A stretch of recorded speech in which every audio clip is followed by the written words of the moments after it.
Welcome back to the Martial Perspective. This is part 2 with Sensei Wendy Sfikas. Thank you for being on the show again. Not a problem. Thank you. So, how do you balance discipline and encouragement in your classes? There obviously, no student is going to be on point every minute of every class of every day. You're going to have times where you're going to have to issue discipline, right. Be it push-ups, be it, whatever it might be. How do you balance that? So, one of the things, and we talk to parents about this when their children first sign up, we don't do discipline as in we don't institute penalties. We don't institute push-up penalties or anything like that. My mind, for right or for wrong, if you start introducing push-ups and physical discipline as a punishment, then kids start to equate physical stuff with punishment. Okay. So I don't want a kid to ever think that a push-up is a bad thing. A push-up is something that makes you stronger, not something that makes you, not because you did something wrong. Interesting. So I never want a kid to think that anything physical is a punishment. We want them to always associate with that something with that positive. Okay. So that is something that we always talk about when kids first enroll, because parents ask, they're like, well, how do you handle discipline? And we do it in a couple of different ways. And again, it's always dependent on the age. It is not something that we have a huge problem with. We have a lot of autistic children in here who sometimes have trouble with emotional regulation. Mm-hmm. So what we'll usually do is if it's a child like that really needs help with that emotional regulation, we will take them off to a corner. It's usually myself. My son has gotten really good at it, mm-hmm. but it's usually myself. And we will take them off to a corner and just kind of talk to them. If they're angry, it's, are you mad or are you sad? And then usually they can give me an answer. I'm mad. Well, why are you mad? What is making you mad? Mm-hmm. And then we try to talk through that. And then it's like, all right, are you ready to go back to class? Okay, go ahead. And then we just send them back to class. If there is a major issue where they're very disruptive, which has happened occasionally, it's usually, you're gonna leave class now. Mm-hmm. This is a privilege to be on my mat. If you are not going to act like it's the privilege that it is, you may step off of the mat until you're ready to do that. And then they go sit with their parents, and then they come back out when they've calmed themselves down. That's only usually if I can't get them to calm down, which mm-hmm. is a very rare, very, very rare thing. But that being said, we are very, very good at putting out fires before they start. Okay. So we know, I have a significant number of students. I know every single one of them. I know them by name. I know what rank they are. I know what their struggles are. I know if they have a family background that is an issue. I know all of my kids, all of my adults, and where the potential pitfalls may lie. Mm-hmm. Do I have a kid in class that really, really can't understand why he can't be first? Then we talk to that kid before class starts. Hey, you know what? Johnny's gonna go first today, mm-hmm. but maybe tomorrow you can if you're a good teammate. Mm-hmm. And so we try to stop those before they happen. Okay. We also have a special team of role models, and then we have kids in class that we've talked to kids. They're like, you know what, if we put, this kid with you that is struggling, it's because I trust that you're going to be a good role model for them. And so we try to be what we call a good finder. Mm-hmm. If I have 30 kids sitting on my floor and I have 29 kids that are sitting perfectly and one just kind of laying out flat, I don't draw attention to the one that's laying out flat, mm-hmm. because now I'm drawing attention to the wrong thing. Mm-hmm. What I do is I say, I need everybody in my class sitting like this kid, because this kid is acting like a black belt, mm-hmm. and then that kid straightens up immediately. Okay. So you always try to accentuate the positive and try to, as best you can, ignore the negative, and then just try to gradually get them back up to where, you want the class to be. Interesting. So, again, you've had a very eclectic martial arts background. Yes. Who is your biggest influence as a martial artist? Wow. As a martial artist or as a martial arts instructor? Because those are two different questions. Let's start out with martial artist, and then we'll do martial arts instructor. Martial artist. The biggest influence right now has been a woman named Kelly Campbell. Mm-hmm. She is the lead instructor for Krav Maga Worldwide. Okay. She is just a little bit older than me. When I first went to Krav Maga, and for people who aren't quite sure how that works, I have to go to what they call phase training. Okay. So I think I've seen that on Facebook when you post it. Yep. So I went to Los Angeles, been there a few times, and you stay for a week. Training is anywhere between 8 and 10 hours a day. You do that for a week, and then you have a Friday test that is physical, written, and an instructional test. So then you go through that. The first time that I went to phase training in Los Angeles, I was woefully unprepared. I did not know what I was getting myself into. Yeah, I think I've seen a post. That's pretty brutal stuff. It is very brutal stuff. I think your assistant may have lost a tooth. No, he didn't. That's just his joke. He did get his eye during the test. He got punched by a deputy sheriff for Los Angeles County and ended up getting his face. Natural mascara, right? Right. Wow. It was actually pretty bad. They wanted him to go. He needed sutures, but if he had left, he would have missed the test. So that's that strict. Yeah. So wow. they had a veterinarian that was there. I'm sorry, I don't mean to laugh. No, and she patched him up for him to finish the test. So he. He laughs about it now. He did not lose a tooth. It's a running joke with him. But he did get his eye. Yeah, he did get injured. He got dotted. He did. Okay. He did. He said that he went to Los Angeles to get beaten up by a cop. Wow, that's what happens when you go to Los Angeles. So, and Carmelo, if you watch this, it's just a joke. He was just joking. But yes, it's very brutal. But I went totally unprepared. I just didn't know what I was getting myself into. And she was one of the instructors there.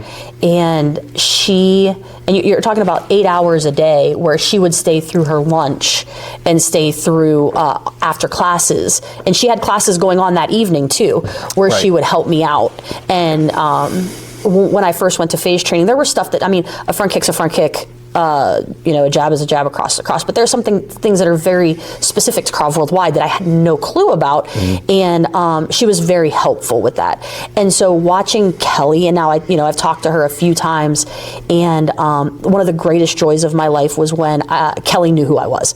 So when Kelly was like, "Hey, Wendy," and I'm like, "Oh my gosh, you know who I am? That's amazing." And it was like being known by a celebrity. And this is a woman that teaches thousands and thousands and thousands of people a year. Yes.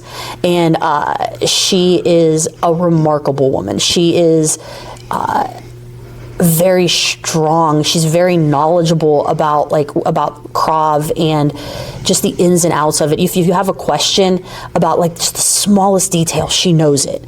And I want to be that. I want to be able, if somebody asks me a question about why do you put your hand here instead of here? And she knows it, and she knows it because it's worked for her, because Darren's taught her, because Amy taught him. She just knows, and. You watch her put these guys who are just running full force at her, and they're on the ground, and just that type of thing. I'm like, I want, of all of the martial artists that I've ever known, she's one of the first women that I've seen that I'm like, I want to be like that. Interesting. Well, I think you're on the right track. Thank you, sir. Thank you. So, the first was the martial artist. Yes. The second question. What martial arts influenced as an instructor? Jim Bundy. Jim Bundy? Jim Bundy. I taught under him for probably 8 years, and me and another gentleman at the time were both helping him grow his school.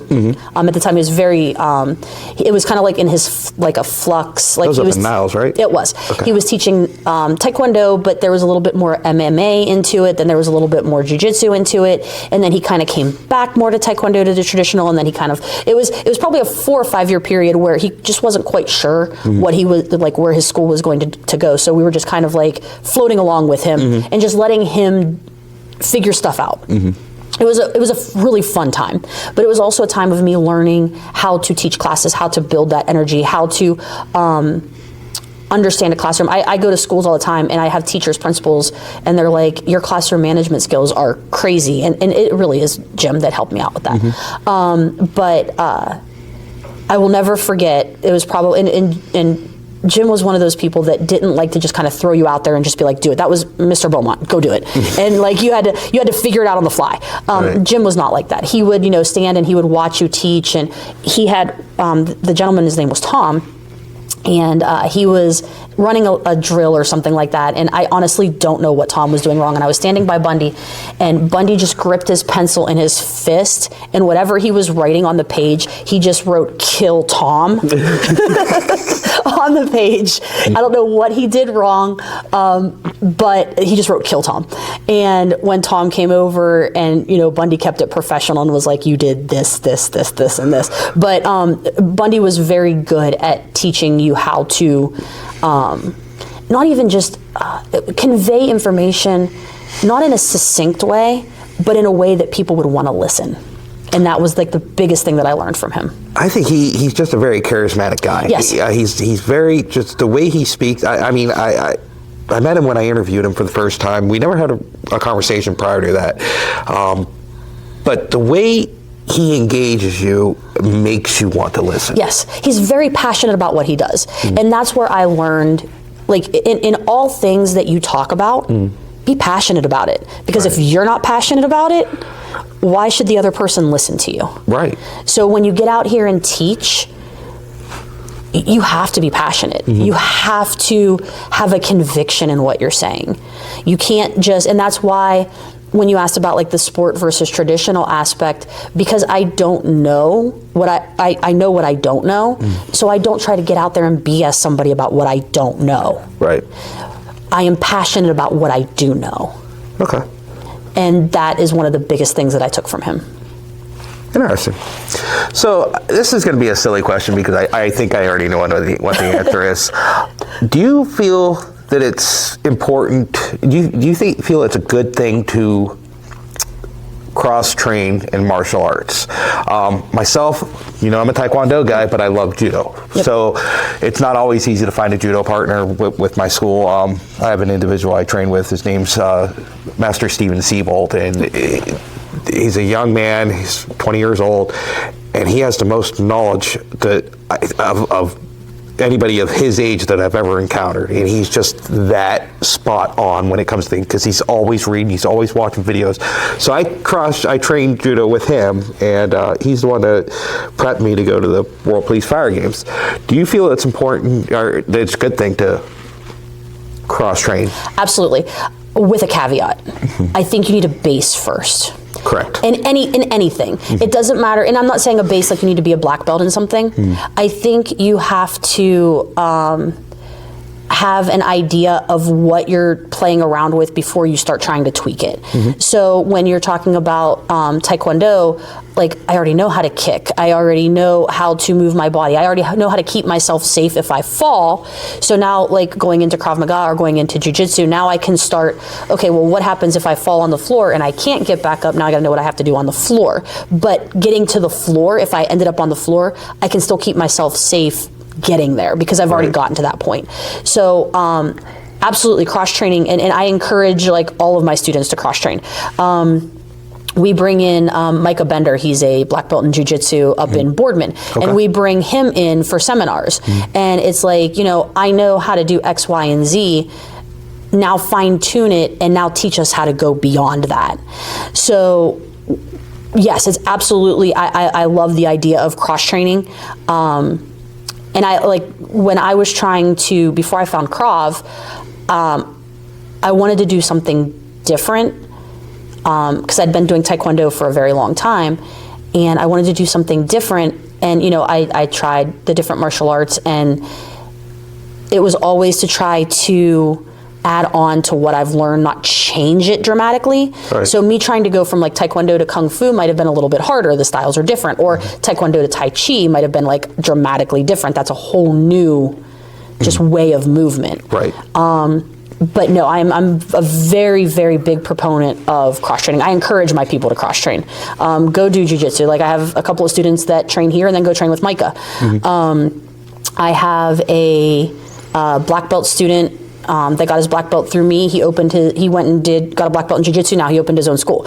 And like, nice. I absolutely encourage that. Please go. Learn all you can, because martial arts is not, if you put yourself in a box of martial arts, you're not learning everything martial arts has to offer. Because I have been doing this for a very long time, and I haven't even scratched the surface of what there is to offer. So me saying, you know what, well, I'm just going to stick with, my Taekwondo, my Krav Maga, I'll dabble in jiu-jitsu, and I'll do, why? There is so much more to learn. Oh, there's a lot, yeah. And I think the people who stick to one style, they'll get very, very good at that one style. But a lot of times, styles have limitations. Well, I have a wise grandmaster that told me that the body only moves in so many different directions, and you cannot exceed that. Right. So I think I get where he's coming with when it comes to that. There's so many different styles of martial arts, but in a sense, the body's only going to move so many different ways. It's funny when people ask me when I went to phase training, like, well, what was the hardest parts of it? And it wasn't the striking. The striking is the same. Sidekick is a sidekick. There's variations to it, but they're the same. But martial arts has so much in common. There's so much commonality between them, and it's funny that so many different martial artists won't accept the commonality, but would rather emphasize the differences. And yeah, those differences, we can learn them if we have an open mind, but there's so much commonality between everything. There is. But I think that learning all you can is part of what it is to be a martial artist. Not only that, we're Americans, and Americans are curious by nature. Yeah. We want to learn more. We want to get as much involved and soak up as much as we can possibly get. Right. That's just who we are. That's how we're ingrained. So, the Kuf Mem, it's the little symbol in the middle of our logo. That is a Krav logo, or that's the Krav symbol. The Kuf Mem is, and the Kuf Mem is by design open at the top and open at the bottom. And the reason being is because Krav Maga has changed over the years. So now Krav Maga is actually floating a little bit more towards jiu-jitsu type stuff, because that is what they have seen is working in certain sets. Right. So it's whatever doesn't work, they take out, and as the new stuff filters in. So that is why the top and bottom of that Kuf Mem is always open, because they will always keep learning and keep adjusting and keep refining as things are new. Yeah, Mr. Bunny told me his logo is open at the top because he's always letting information in. I'm pretty sure that's what he said in our interview. Yeah. That one's open at the top and the bottom. So they let out what doesn't work anymore. So they they discard what doesn't work anymore as the new stuff that comes in that does work. I think that's a common nature in martial arts.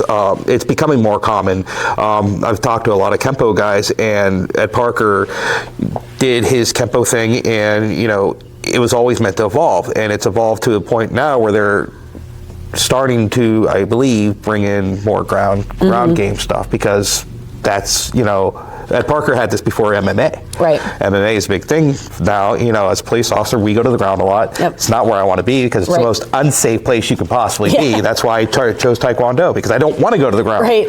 So, but I can understand that. That was like one of the biggest things with Krav, as opposed to Jiu-Jitsu. I absolutely, Jiu-Jitsu is a phenomenal art, and watching Jiu-Jitsu people move themselves on the ground, and our instructor, Micah, you think you have a handle on something, and then he shows you that you absolutely knew nothing. And it's wonderfully freeing to be that white belt again, where you're just like, I know nothing.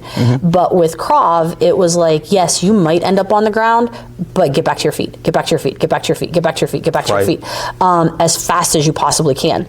And when I was training up in Cleveland, we had a female owner up at the Krav Maga school in Cleveland, and I was watching like their advanced people like just kind of grapple. They just ended up on the ground and they're grappling, and she would just randomly walk by them and she would just drop a shock knife on the ground, and they would have to grapple. Who would ever get the knife got the knife, and it's like a low setting, but like whoever got it, you're gonna feel it. Exactly. So you got stabbed here, you got stabbed here, so the idea was, you got to control that knife. You got to get back to your feet so that knife is no longer an issue, or find some way to get rid of that knife.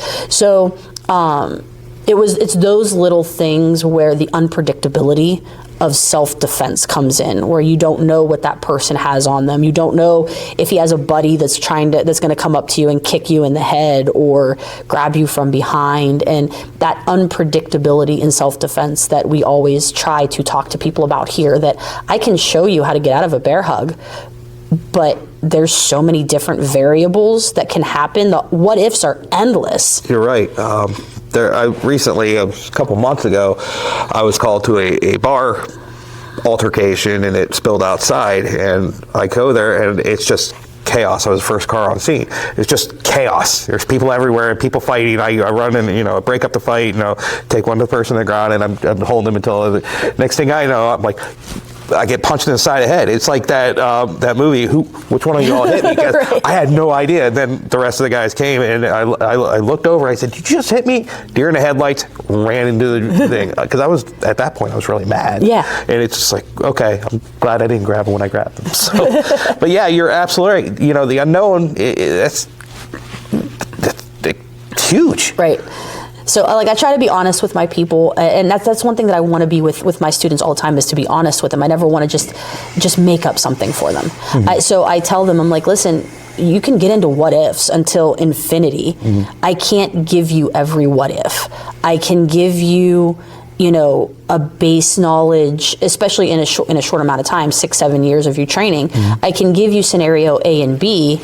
I can give you variables here and there.